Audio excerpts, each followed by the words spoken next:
Alright, Tina, so it's just a little walk around video of your new car just to show you how everything works. So, for the keyless entry then, I've got the keys in my pocket and I'm not going to take them out, we're going to stay there. So in order to get into the car, first of all what you need to do is, little button just on the door handle, push that, car opens. When it does do that, the wing mirrors open and the lights flash. So if I now walk away from the car, so did you hear that beep? Your mirrors are folded in, it means that the car is locked. So at no point did I reach into pocket to grab the keys, it was all done automatically. So to fuel the car up then, so I've seen the little notch just on there, so you push on that and that releases the fuel filler cap, and then you've just got a simple twist cap just there. To close it again, just push it and click it back in again. For the boot, so just above the 20 on the number plate, that little button just there, and that was up into the boot for you. So in here we've first of all got your safety kit, which is this red bag here, so warning triangle, first aid kit, high vis vest, that sort of thing. So the next bit is your owner's manual along with your locking wheel nut. So the locking wheel nut key is just that barrel just there, and inside you've got your manuals with your service stamps to go on the back few pages of the owner's manual there, so we're in a separate book for it. So under here you've also got your false floor as well, so you just lift that up and there's a nice little bit of storage just there. And underneath here is where you've got your tyre inflation kit along with your towing eye. So whilst from the back, one of the things that you can do is you've got levers on either side of the car and that folds the back seats forward. And then you've also got your parcel shelf which detaches just in that corner there with the unlock symbol. Pull it towards you just so that little loop just goes in and then it hooks in and it shuts the door. So simple as. So what I do is get into the car now, show you everything inside. So on your doors you have got your wing mirror adjust, and then this is for the folding mirrors, so it's currently on auto so it does it itself, and then you can either manually fold or unfold the mirrors just there. Obviously you've got your electric windows there with your lock off button just there. If you ever have a child seat in the front, obviously you need to turn the airbag off, and that's done by this little dial just here. However, you do need to have the door open in order to access that. So if we get into the car then, so you've got your start stop on and off on that button there, and we've got your eco mode just there. Coming over to the steering wheel then, we've first of all got your headlights on the left hand side and the end of the indicators.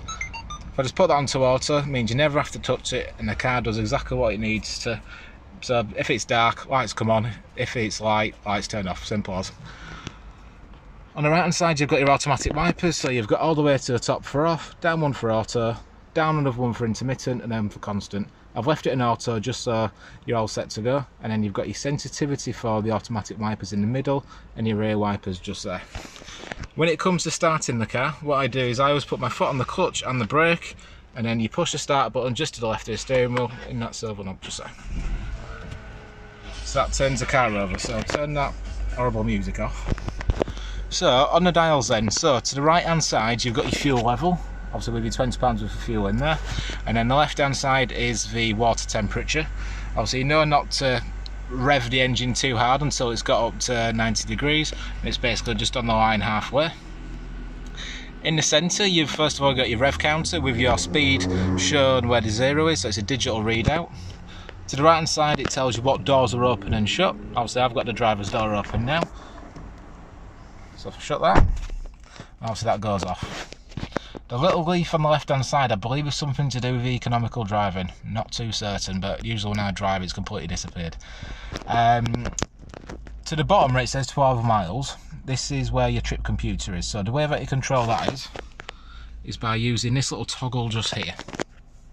So if I go through that, it goes through all the different settings it's got, so for anything like your range, to your MPG, to your average, and obviously to how many miles it's done. To the top right hand side, you use that button there with the little box just there, and that means you can go through different bits of information I may want to know, so like what the music, obviously even how much power and torque you're using. To the left hand side of that sort of faint figure there is actually the gear shift indicator, so it'll tell you whether to change up or change down. Going over to the central screen then, this is your home screen, so no matter what page you're on, if you push that picture of the house there, it always brings you back to this screen. And these are just tiles which are shortcuts to get you to different functions of the sat-nav. So if you want to go into sat-nav, I'll just click on the sat-nav.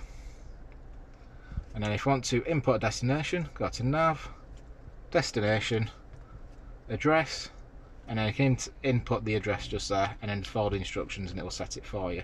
So again, if you press home again, so we've gone to the radio, get rid of that. So you've got FM, AM, and you've also got digital radio as well.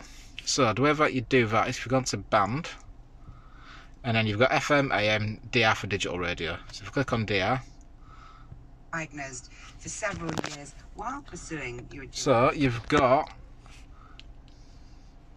so if you've gone to stations, it lists everything in order for you. So rather than frequency, it's all done by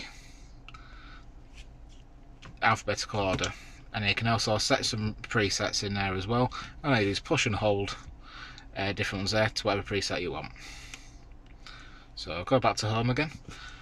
So to use to connect your phone to the Bluetooth, so you see that red phone just there, tap that, obviously press yes, saying that your phone's connected. Oh no, your phone Bluetooth's turned on. So obviously it's searching now, it may pick up my phone, it may not because I'm filming on it, but when it comes up with your phone, obviously push your name on the screen and then press allow to all the different permissions, just so you've got full capabilities of the hands-free them. When it comes to answering the phone, you can either do it on the screen, or you've got a answer and hang up button just on the steering wheel just there, which is on the right hand side. So again, if we go home, so the car has got, it's got USB connectivity, it's got auxiliary connectivity and Bluetooth, thinking just purely for play music through the car. So depending on what phone you've got, you can either use Apple CarPlay or Android Auto. So different names for different systems, but essentially the same thing, where it mirrors your phone onto the sat-nav screen. So it means you can use like Google Maps, Apple Maps, I can control Spotify through mine, can even send and receive text. It's absolutely brilliant.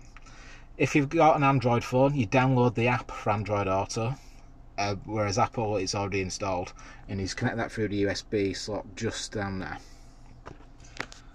So for your climate control, you've got dual zone climate control. So if I turn that temperature, actually if I turn fans up there, so it's going to set to low, and then you just change it there. So you can have it so it changes independently, or whether it's synchronized just there. The sensor changes your fan speed, and after this is a different temperature one there. So in the centre, so the screens themselves are actually buttons. If I push onto that, it changes the directions and tells you exactly where it is. So what I normally do is I set it to whatever degrees I want, push auto, and then the car will do what is ever needed to maintain the temperature in that car. So I'll just turn that noise thing down a bit. You've got your full demist on that top left hand corner. That's your heated rear window just underneath it. The actual air conditioning function is just there, and then you've got your recirculation button there. So like a Dusty, you've got your typical H pattern, with this one being a 6-speed, and your reverse is your pull the collar up, and then it's away from you and then forwards, and that puts it into reverse, and then also brings up the screen just there. So you've got your camera on the left hand side, and then you've got your visual markers for your parking sensors. So when you get closer, they will turn to red, amber, green, depending on how far away you are. The car's got an electronic handbrake, so in order to use this, I think of it exactly like you would a normal handbrake. So to take it off, you push it down, and then to put it back on again, I pull it up. So it has got a few safety systems in it, so like if I open the door, the handbrake comes on. If I turn the engine off, the handbrake comes on. If it thinks you're going to get out of the car, it's going to put the handbrake on. But I'm a little bit of a control freak, so I like keeping hold of it anyway. behind that you've got your cruise control and speed limiter. So you first of all select which function you want, and then that appears on the central screen there, and you control it with the buttons on the left hand side of the steering wheel. You've got your recall, your cancel, and then your plus and minus your speed. So your armrest here, it is adjustable, so if you want to move it forward, just slide it forward. There's no buttons to push or anything like that. And then you've got a couple of levers just there, and that brings you up to different trays or the central cubby just down there. So hopefully you enjoy your new car. Oh, actually, one thing I forgot is so you've got the fixed pan roof, haven't you? So it's got a blind on it at the minute, and it's electric. So that button just in the middle of the lights there. So if I push and hold that, that opens the blind, and obviously lets quite a lot of light into the car. So then, if you want to move it forward again, just close it. Right, well, I think that is now everything. So hopefully you enjoy your new car, but if you do have any questions, even if they're small, and say please don't struggle, just give me a call and I'll do exactly what I can. Right, thank you very much.